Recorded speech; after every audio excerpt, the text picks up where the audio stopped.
ఇదిగోండి కర్రీ అయితే అయిపోయింది. కర్రీ చూడండి. ఇప్పుడు పార్సల్ పెట్టేయాలి. ఇదంతా ఇలా ఈ బాక్సుల్లో అయితే పార్సల్ పెట్టేద్దాం. ఫస్ట్ కర్రీ పెట్టేసి మళ్ళీ రైస్ పెడదాము. మిక్స్ చేసి ఇప్పుడు మనం పార్సల్ అయితే పెట్టేద్దాము. ఫుల్ వీడియో అయితే లింక్ ఇస్తాను, తప్పకుండా చూడండి. పార్సల్ పెట్టే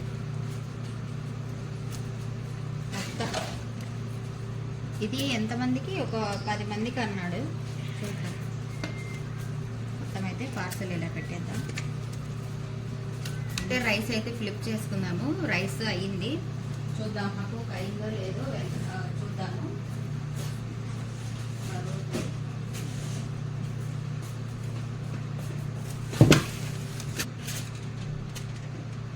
పొగలు చూడండి.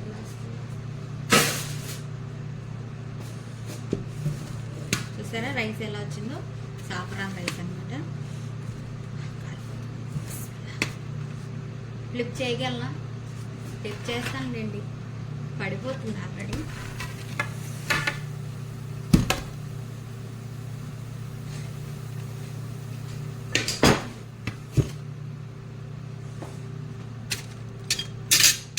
చూడండి రైస్ ఎంత బాగా వచ్చింది.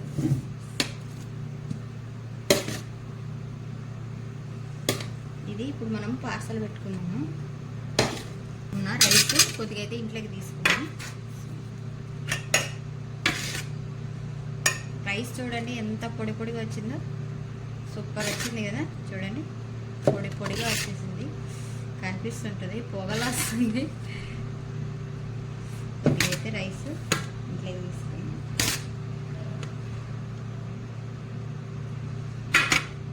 ఇది ఇంట్లోకి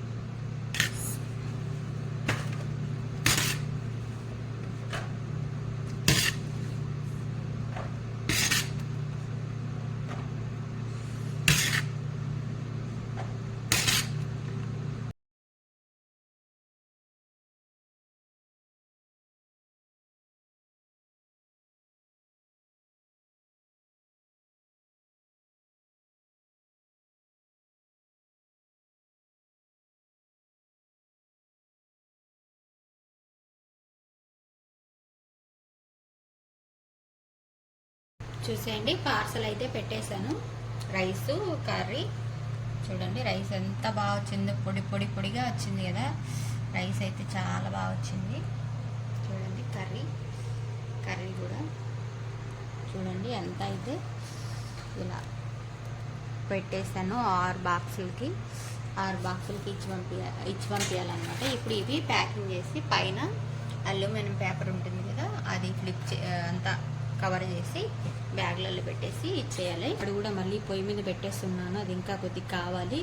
అది అట్లే ఉందన్నమాట పొయ్యి మీద. ఇంకొద్దిసేపు హీట్ అవనిచ్చి మళ్ళీ తీసి పెడతాను.